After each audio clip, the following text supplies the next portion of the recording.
I never thought I'd live to tell this story, or that I'd even be able to. The memory itself makes my hands tremble as I write, and the shadows in my apartment seem to lengthen with each word. It started on an ordinary Thursday evening, the kind of night where the world outside seems muted, gray, and damp, and the hum of distant traffic is the only sound reminding you that life continues beyond your walls. My apartment was quiet except for Bella, my little dog, curled up at the foot of my bed, breathing softly, her fur rising and falling rhythmically. I had just finished work, the glow of my laptop screen fading from my eyes, and I was ready to unwind with a warm shower and a cup of chamomile tea. The rain had been falling intermittently, gentle yet persistent, tapping against the window in irregular patterns. At first it was soothing. I listened to it as I ran the bath, imagining the rhythmic drumming of water droplets against the glass as a lullaby. Bella sat beside me, tail thumping lightly against the wooden floorboards. I watched her, smiling at her tiny, curious eyes, unaware that something else was already observing me. Something patient, it began innocuously, a slight wet sensation on the palm of my hand as I lay in bed later that night.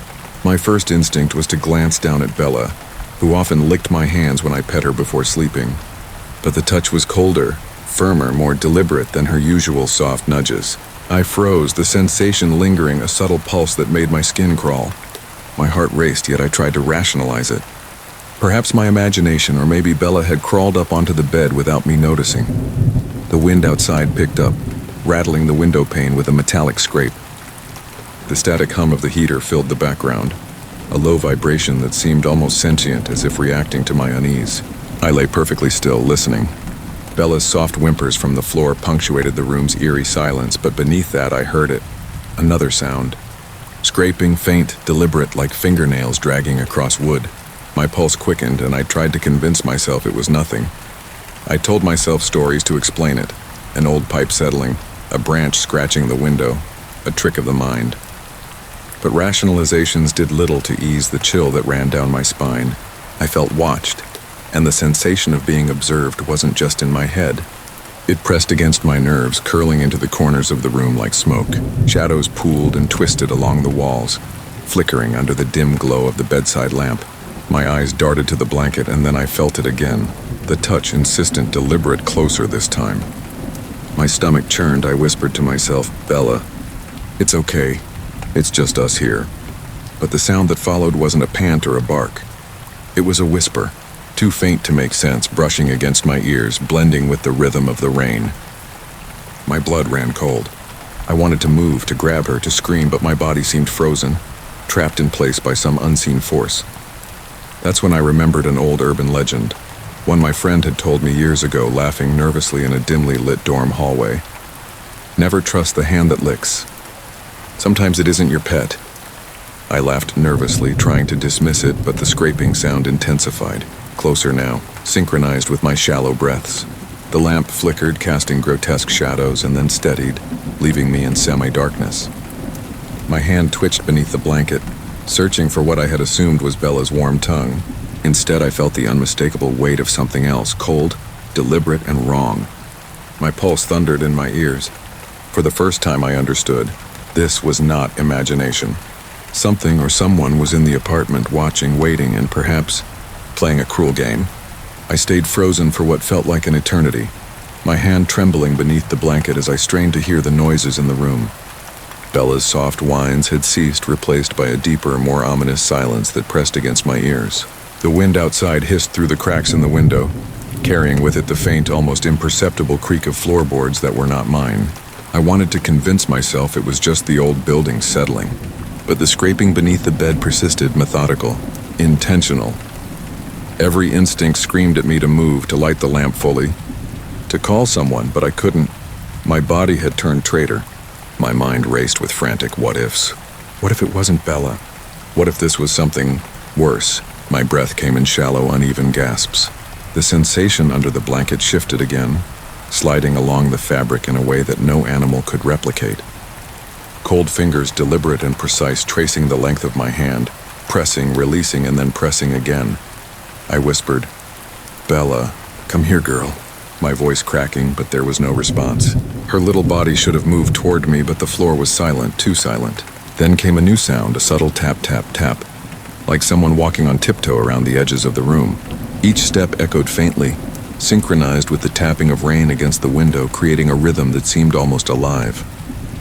I squeezed my eyes shut, trying to ground myself, willing myself to wake up from a nightmare. And yet, the touch persisted. I could feel the deliberate pressure of fingers tracing unfamiliar patterns on my palm, the texture rougher than any tongue, colder than any fur. My heart thudded painfully in my chest as my mind flailed, grasping for explanations, for logic, for comfort. But no rational thought could erase the undeniable sensation. I was not alone. I thought about running, about grabbing my phone to call for help. But every nerve in my body was paralyzed by fear, rooted in place by the sheer wrongness of what was happening. The lamp flickered again, shadows dancing like mocking silhouettes along the walls. Then a faint, wet sound, sliding, licking, impossibly deliberate, followed by silence. A silence so complete it pressed on my ears and chest, heavier than any weight I had ever felt. I realized then, with a sinking dread that clawed at my stomach, that whatever was touching my hand was intelligent, patient, and waiting. The room itself seemed to pulse with anticipation, the air thick, almost viscous, carrying the faint metallic tang of something unnatural. My mind flashed back to the story my friend had told me, to the urban legend I had laughed off. Never trust the hand that licks. The rational part of me screamed that it had to be Bella, or perhaps a trick of the shadows. But the small noises, the careful, deliberate steps, the occasional scraping, the faint whisper-like hiss that I could not place, told a different story. A story of patience, of something watching, testing, waiting for me to make a mistake. I didn't know how long I had lain there, trembling beneath the covers, listening, paralyzed. Hours could have passed, or minutes. Time had no meaning in that room anymore. Every second was punctuated by the subtle symphony of wrongness, the tapping, the scraping, the wet slide of fingers on skin. And I began to realize that my sense of safety, of control, was already gone. I was a prisoner in my own apartment, trapped under the bedspread, watched by something that I could neither see nor fully comprehend. I could feel my pulse hammering in my temples, every beat echoing through the silence like a warning I didn't want to hear. The touch under the blanket had grown firmer, more purposeful, moving with a rhythm that was impossible to ignore. It wasn't just exploring my hand anymore. It traced the curve of my wrist, curling around, pressing, almost probing. I tried to jerk away, but my body refused. It was as though some invisible weight pinned me to the mattress, draining me of both strength and courage. Bella whined softly from the corner, her small body tense, hackles raised. I strained to look at her in the dim lamplight, and that's when I noticed something even worse. Her eyes reflected not the soft glow of the lamp, but a strange, vacant sheen. It was as if she wasn't seeing me at all. My stomach twisted, a cold sweat slicking my skin. I whispered her name, my voice trembling, desperate, but she didn't respond. The silence that followed was deafening. Then I heard it, a deliberate, low scraping sound coming from under the bed. The sound of fingernails against wood, slow and methodical. I wanted to scream, but the air in my throat felt thick, suffocating, and my voice caught somewhere between fear and disbelief. My eyes darted around the room, catching glimpses of shadows that didn't belong, corners that seemed to bend and stretch when I looked away. Something was moving just beyond the edge of perception. Patient waiting. I remembered the legend again. The words I had laughed at years ago. Never trust the hand that licks. I had thought it childish, absurd. Now I understood there was nothing childish about this. Something was here, intelligent and deliberate. Something that knew I was awake, knew my routines, my fears, the rhythm of my life, and it was playing a game. The wind rattled the window again, harder this time, gusts forcing the blinds to slap against the glass. The heater's static hum rose and fell unpredictably, merging with the soft tapping and scraping, creating a discordant symphony that made my head spin. I tried to move, tried to grab Bella, to reach the lamp, to do anything, but I remained frozen, trapped in the mattress, pinned by my own terror. Then came the wet, deliberate sound, the slide, the lick, unmistakably human and yet not human, tracing my skin with an almost clinical precision. My stomach knotted, bile rising in my throat.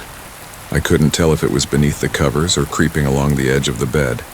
My mind raced, every rational thought fleeing as primal fear took hold. Something unnatural, something not my dog, not human was here. It was learning me, testing me, and I could do nothing. I whispered a question I knew had no answer, a plea to whatever presence had invaded my home. "What do you want from me?" Silence. Then a scraping closer, deliberate, as though the thing under the bed had answered in its own way. My eyes darted to the corner where Bella should have been, but she was still there, stiff, alert, and unseeing. My breath came fast, shallow, and I realized, if I moved, if I screamed, if I dared to fight, it might only make it angrier. Time became meaningless. Seconds stretched into eternity, punctuated by that slow, wet, deliberate sliding sensation and the faint, echoing taps on the hardwood. I tried to close my eyes to make it go away, but I knew the moment I blinked it would be watching, learning, waiting. The fear wasn't just for me anymore, it was for Bella too. For the home I had thought was safe, for the life I had taken for granted. The presence was patient, intelligent, and my disbelief had only made it bolder. Something whispered, or maybe I imagined it, a sound beneath the static and the wind. A voice too low to comprehend, "I see you." My heart stopped, and for the first time I truly understood that whatever had touched my hand was not my dog, not human, and not a trick of my imagination. It was real, deliberate, and horrifying, and it was not done with me yet. I could no longer sit still. My body finally betrayed me, trembling violently as I tried to lift the blanket to see what was under it. The touch had stopped for a moment, as if it were observing me, letting me feel the false promise of safety before striking again. My hands shook as I reached, the warmth I expected from Bella replaced by a cold, rigid pressure that seemed to crawl along my wrist. The room itself had changed. Shadows pooled unnaturally in the corners, stretching and curling like living smoke. The lamplight flickered again, casting grotesque shapes on the walls, shapes that seemed to twist when I looked away. Every movement in the periphery of my vision felt deliberate. Something shifted in the dark just beyond what I could see, patient and waiting. Bella's whimpers had returned, higher pitched now, frightened. I wanted to reassure her, but the sound of her nails clicking against the floorboard was unnerving. Somewhere beneath the bed, the scraping continued, rhythmic and methodical, like fingernails tallying some unseen score. And then came a new sound, a wet, almost sucking noise, faint but precise, as if someone or something was tracing the edge of the mattress, testing me, exploring me. Panic clawed at my chest. I whispered, "Who's there?" My voice sounded alien to me, high-pitched, weak, almost desperate. No reply, only the soft static from the heater, the wind rattling the window, and that steady, patient scraping beneath the bed. I tried to convince myself it was a prank, that it had to be Bella, or maybe an animal that had sneaked inside. But deep down, I knew better.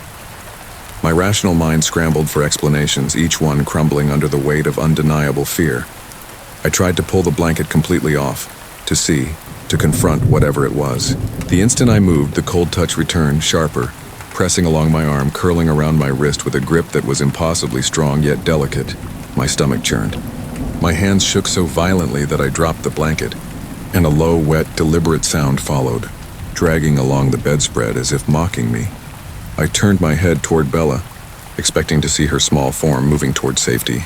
Instead, she sat frozen, eyes wide, pupils dilated, staring directly at the darkness under the bed. She growled softly, a sound so low it barely registered, yet it set my teeth on edge. And then I heard it, the faintest, most deliberate whisper almost in my ear, too soft to catch the words. My blood ran cold, I couldn't breathe properly. Every instinct screamed at me to flee, to grab my phone, to run into the hallway and scream until someone heard. But my legs were heavy, unresponsive. The scraping beneath the bed grew louder, synchronized with my racing heartbeat. It was deliberate, patient, and intelligent. Whatever it was had been here all along, waiting for the perfect moment to make its presence undeniable. I felt it inch along the edge of the mattress, cold fingers brushing my arm, leaving a trace of dread so profound it felt like it had seeped into my very bones.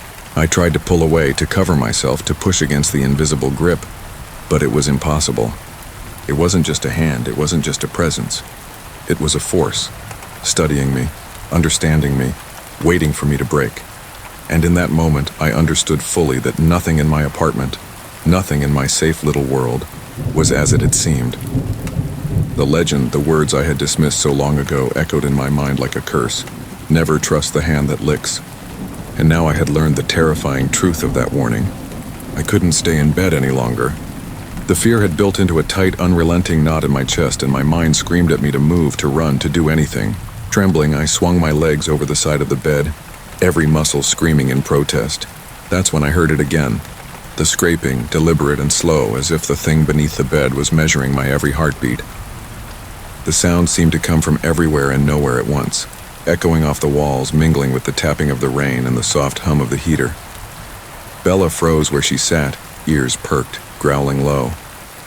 I could see the glint of her eyes in the half-light, wide and terrified. I whispered, "It's okay, Bella.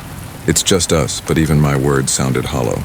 The room was thick with a tension I couldn't name, a presence that seemed to press on me from every angle. My own hand shook violently as I reached toward the small lamp on the nightstand, desperate for light, for clarity, for some anchor in this nightmare. And then it touched me again, cold, deliberate, curling around my wrist, moving with a precision that no animal could mimic. I jerked back instinctively, and a wet dragging sound followed, as though the hand had slid along the mattress with mock patience. My pulse skyrocketed. I wanted to scream, but no sound came. The air was thick, almost tangible, pressing down on my lungs, making every breath a struggle.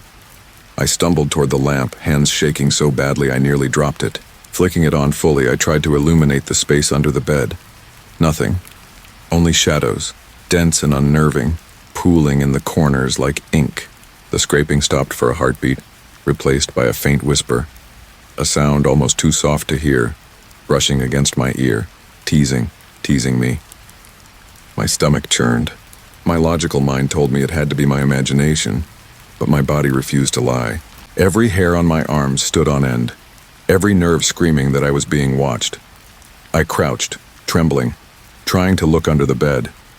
The darkness seemed thicker there, denser, as if absorbing the lamplight, swallowing the familiar shapes of my room. And then Bella yelped, sharp and terrified, jumping back toward me. Her growl rose, a guttural, fearful sound. That's when I noticed it, the faintest movement beneath the edge of the mattress. Something small, something deliberate, almost human-like, but wrong. I scrambled backward, lamp in hand, my breath ragged. The touch had returned, sliding along my arm, up my shoulder, curling into my neck. Cold, wet, deliberate. I felt it test me, learning me, probing my reactions. I couldn't move. I couldn't scream. I could do nothing but stare at the dark, listen to the whispering, the scraping, the tapping, and the low, wet slide that followed every twitch of my body. Tears stung my eyes. The fear had consumed me. I realized with horror that no matter what I did, I was trapped. Trapped in my apartment, in my bed, under the touch of something intelligent, patient, and hungry for my terror. I whispered to the empty room, "Please, just go." But silence answered me, and in that silence I felt it smile. I forced myself to stand, legs shaky, heart hammering so violently I was certain it would burst through my chest. The blanket lay twisted around my arms like a trap. Bella cowered at my feet, ears flat, growling softly but persistently. Every instinct screamed at me to run, to escape. Yet every step I took seemed heavy, reluctant, as though the air itself had thickened, resisting my movement. The scraping beneath the bed started again, deliberate and patient, each sound echoing off the walls like a countdown. My breath caught in my throat as I reached for my phone on the nightstand, desperate to call someone, anyone. But it wasn't there. Not in the drawer. Not on the floor. It was gone, vanished as if it had never existed. Panic surged through me, white hot, and I screamed. But the sound bounced off the walls and returned muffled, distorted, like it had been swallowed by the room itself.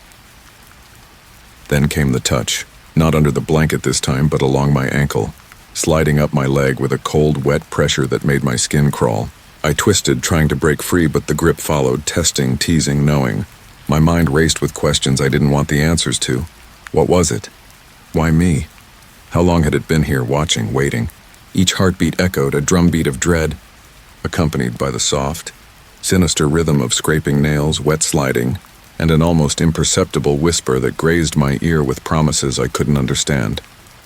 I stumbled backward into the wall, pressing my palms against the wallpaper, feeling the texture, trying to ground myself in reality.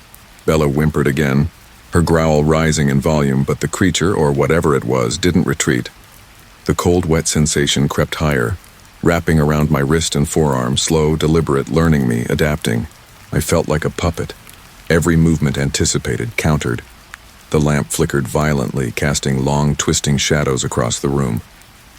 In that brief, strobing light, I caught a glimpse of movement at the edge of my vision, an impossible silhouette, humanoid yet distorted, lingering beneath the bed.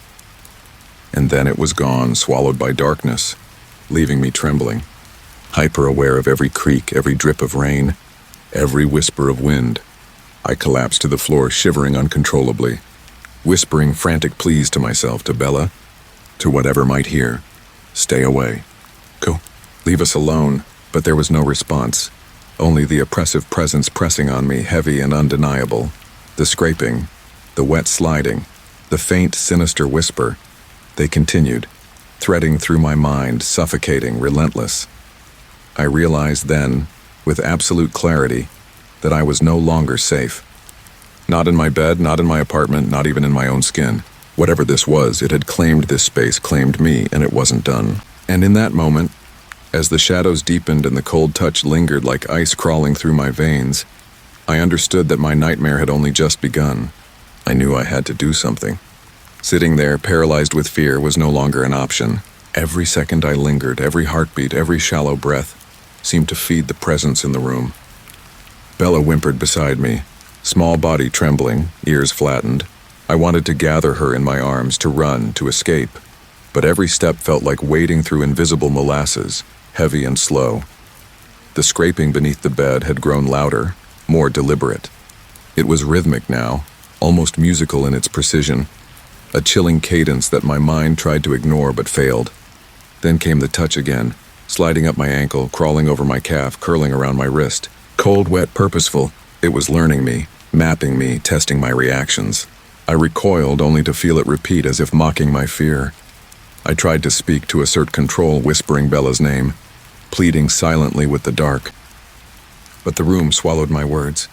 The static hum of the heater shifted in pitch, blending with the scraping and the wet slide, creating a symphony of dread that made the hairs on my arms stand on end, shadows warped in impossible ways, twisting across the walls in the flickering lamplight. Each flicker seemed to reveal something just out of reach, a suggestion of movement that disappeared the moment I focused. I forced myself to look under the bed. My hands shook uncontrollably. The darkness beneath it was almost solid, a living void that pressed against my eyes. And then I saw it. Not fully, just a shadow, but unmistakably humanoid. It moved with a patience that was terrifying. One finger, thin and cold, extended from the blackness, brushing along the edge of the bed. The wet, sliding sound followed, deliberate. Bella barked sharply, a sound both frightened and furious. I tried to reassure her, to summon courage, but my mind spiraled. My heart thudded violently, matching the rhythm of the taps, the scrapes, the whispering presence. I wanted to flee, to throw the lamp, to do something, anything, but my body remained slow, heavy, almost unresponsive. I whispered a prayer I didn't believe in, hands pressed over my mouth, hoping to buy time. The scratching ceased for a heartbeat. Silence. And then the touch returned with cruel precision, curling around my arm, firm yet delicate. I realized then that this was no ordinary intruder, no animal, no human. It was intelligent, patient, and utterly in control. It was studying me, shaping my terror. I sank to the floor, pulling Bella close. Tears ran unchecked down my cheeks. Every nerve in my body screamed for me to act, to escape, to survive, but I felt trapped, a marionette bound by unseen strings. The room had become a trap, my apartment a cage, and whatever had claimed it was patient. It would not leave. Not until it had learned everything, until it had broken me completely. And in that still, oppressive darkness, as the wet sliding pressed insistently against my skin, and the scraping echoed in rhythm with my panicked heartbeat, I understood the chilling truth. My nightmare was far from over, and the legend, the warning, never trust the hand that licks, was only just beginning to unfold. I couldn't stay on the floor any longer. Panic clawed at my mind, and the fear had solidified into raw, desperate energy. I scrambled toward the doorway, dragging Bella with me. But as I moved, the scraping returned. Faster now, more insistent, echoing in the corners of the room as though mocking my attempts to escape. Every step I took was mirrored by a shadow moving just beyond the lamp's flickering light, always at the edge of perception, always just out of reach. My breath came in jagged gasps. I clutched Bella tightly, feeling her trembling body press against mine, and whispered over and over, "It's okay. It's okay." But my own voice sounded hollow, unconvincing even to me. The cold, wet sliding sensation returned, this time trailing up my arm in a deliberate, almost calculating manner. My skin prickled, goosebumps rising in furious waves as I realized that the presence was testing me, pushing me to the brink of hysteria. I reached for the lamp on the nightstand and swung it toward the bed, hoping to illuminate the creature, or whatever it was, fully. The lamplight cut through the shadows in short, flickering bursts. In one flash, I glimpsed it, a silhouette impossibly thin, humanoid but grotesque, curling and stretching in ways no human could. Its fingers were elongated, wet, curling toward the edge of the mattress as if it had been waiting for me to act. The instant the lamp blinked, it vanished, leaving only darkness and a faint, wet trace along the bedding where it had been. Bella barked sharply, and the sound reverberated against the walls. I tried to focus, to pull myself together, to reason that perhaps I could drive it away, confront it. But my instinct screamed at me that reasoning was useless. The scraping, the wet sliding, the faint whispering, low, sinister, almost human, continued to echo in the room. It wasn't just under the bed anymore. The presence had expanded, surrounding me, pressing in from every corner, making every shadow a threat, every sound a herald of terror. I tried to speak, to say its name, to demand it leave, but my throat had dried completely. The air felt thick, heavy, almost viscous. I stumbled backward into the corner of the room, dragging Bella with me. My hands shook violently as I fumbled for anything to defend myself, my mind racing through memories of knives, chairs, anything I could wield. But even as I grasped the edge of the nightstand, I felt it, cold, wet, deliberate, curl around my wrist again, and a whisper tickled the edge of my ear. "I see you." My breath caught. Every rational thought fled. The scraping now had a rhythm that matched my heartbeat, faster and more precise. The wet sliding sensation traced up my arm, along my shoulder as if exploring, claiming territory. I realized with a sickening clarity that I was utterly powerless. It was not just a creature. It was intelligent, patient, and aware of my every fear. It had learned me, mapped me, and was deciding meticulously how to break me completely. I sank to the floor, pressing Bella close to my chest, tears streaming freely, whispering to the darkness, pleading for any mercy, any pause. The room, once my sanctuary, had become a trap. Every sound, the wind, the static, the wet sliding, the scratching, the faint whispers, was amplified, a relentless symphony of terror. And in that oppressive, suffocating darkness, I understood fully. Whatever this was, it would not leave until it had consumed every shred of my... I couldn't think. Every attempt at reasoning, every plan to escape dissolved the moment I took a breath. The presence had fully claimed the apartment, every corner thick with its intent. The scraping beneath the bed had escalated, louder, faster, like it was counting down, a meticulous metronome of terror. Each wet slide, each deliberate touch traced a path across my skin that made my stomach churn and my chest tighten painfully. Bella whimpered, pressing herself against my legs, and I held her tightly, rocking back and forth, whispering over and over, "It's okay. It's okay. It can't touch us." But my words were futile. The creature was everywhere at once, yet nowhere I could see. The shadows had grown longer, stretching along the walls unnaturally, twisting and curling, a living map of its patience. I tried to rise, to confront it, to grab the lamp and swing it toward the bed, toward the corner where I had glimpsed it earlier. The lamp wavered in my trembling hands, flickering violently. In one flash, I caught the shadow again, elongated, impossibly thin, curling in ways my mind couldn't accept. Its wet fingers extended just beyond the mattress edge, tracing an invisible line, teasing, testing.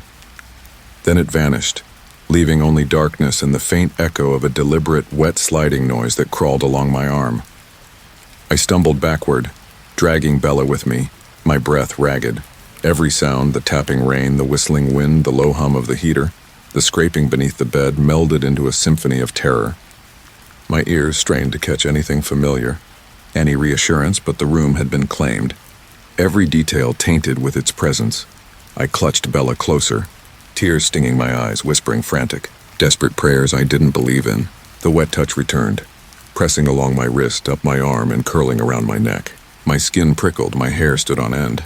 I felt observed, dissected, measured. Every instinct screamed to run, yet my legs refused to obey. It was a puppeteer and I was its marionette. Then came the whispering. Faint at first, almost imperceptible, brushing the edges of my ear. Low, deliberate, patient. Almost human, but wrong. I see you. The word sliced through the fog of terror, and I realized with absolute clarity that this was no animal, no prank, no trick of the mind.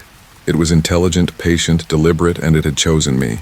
Every muscle in my body screamed at me to fight, to move, to scream, to escape. But the air was thick, heavy, suffocating, pressing down like an invisible weight. The shadows danced and twisted, following every twitch of my body. And in that oppressive silence between scraping, wet sliding, and whispering, I understood fully I was trapped.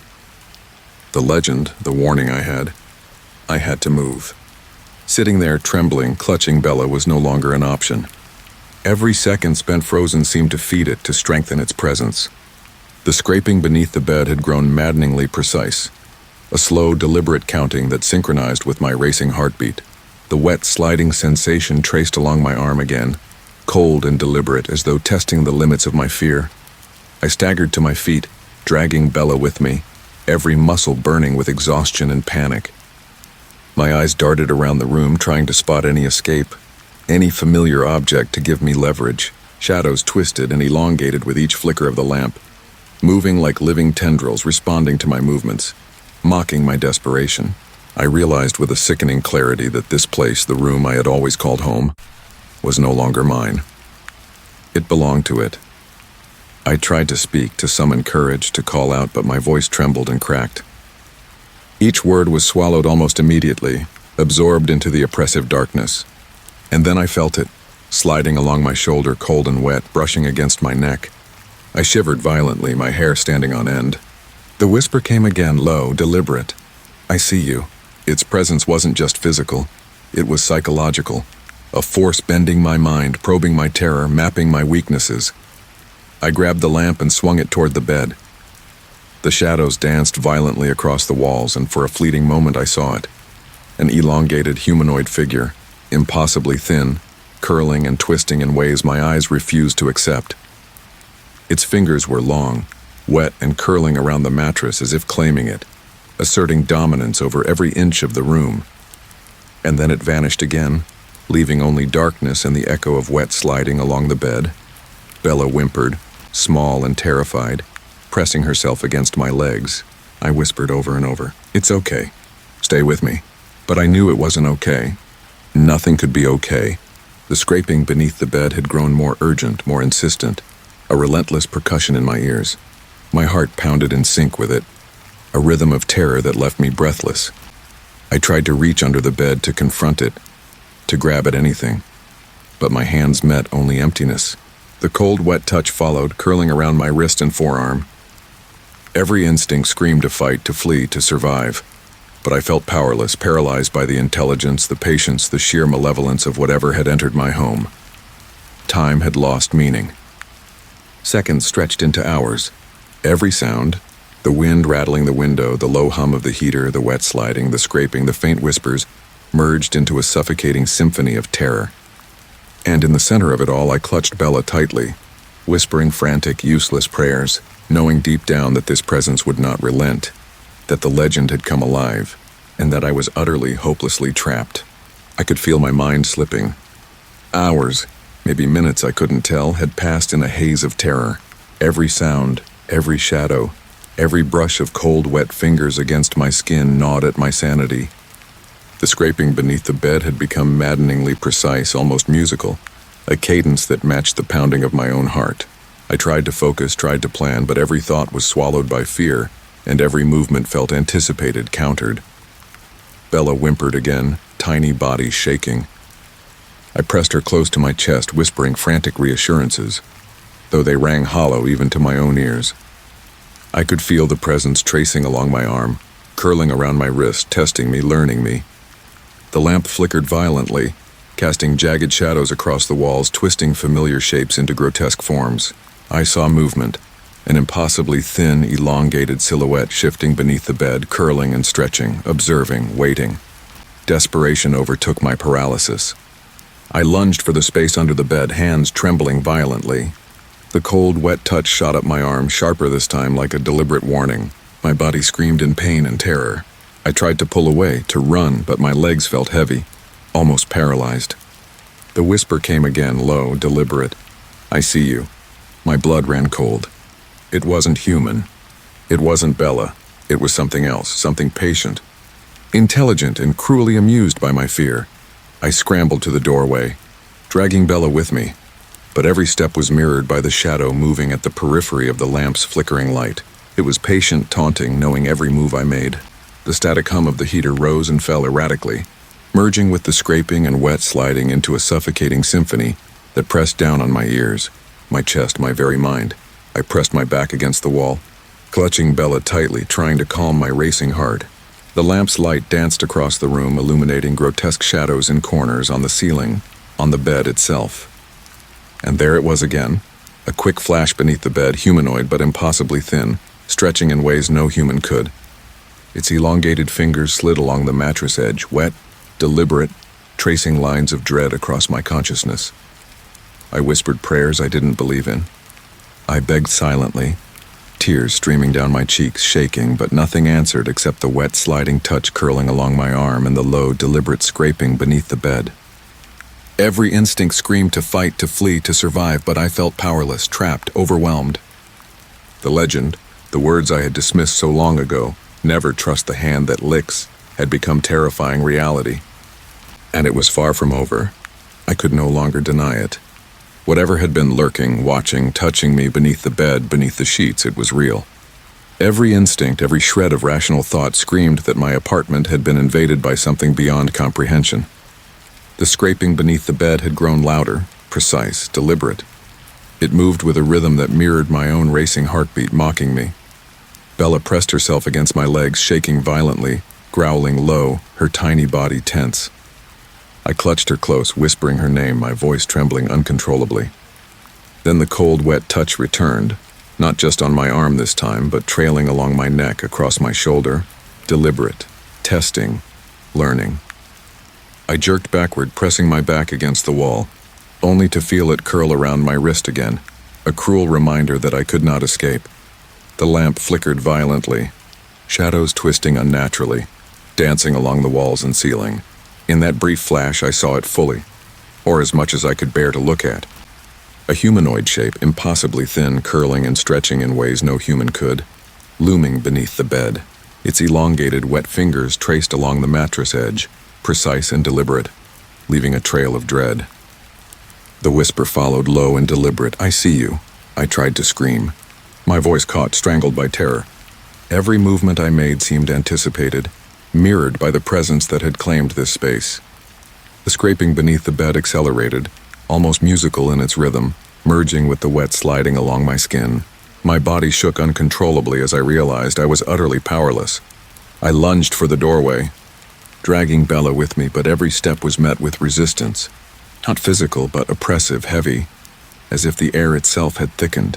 I tried to push forward, to escape, but the creature, or whatever it was patient, intelligent, and cruelly amused by my fear. The shadows followed, twisting and curling, mocking my desperate attempts to flee. I sank to the floor, pressing Bella tightly against me. My mind raced, teetering on the edge of sanity. Every second stretched into eternity. Every sound, the scraping, the wet sliding, the low whispers, the wind rattling the window, was amplified into a symphony of terror that consumed the room. And then I realized with absolute suffocating certainty, this presence would not relent. It would not leave until it had claimed everything, my home, my mind, my soul. The legend, the words I had laughed off years ago echoed in my mind. Never trust the hand that licks. Now I understood them fully, and the truth was horrifying. It was here, and it was not done with me yet. I couldn't stand it any longer. The oppressive presence had consumed every inch of my apartment, every shadow a potential threat, every whisper a dagger to my mind. Bella whimpered softly, pressing against me, but I could feel that even her small courage was waning under the weight of the unseen force. I clenched her to my chest and tried to focus, tried to think of any way to fight back, to survive, to reclaim even a fragment of my own space. The scraping beneath the bed had reached a relentless, maddening tempo synchronized with my rapid heartbeat. The wet, deliberate sliding had moved up my arm along my shoulder, now tracing my neck in ways that made my skin crawl and my stomach twist. Every movement I attempted seemed to be mirrored or anticipated. It was patient, intelligent, and utterly cruel. I could feel its awareness pressing into my thoughts, probing for fear, for hesitation, for weakness.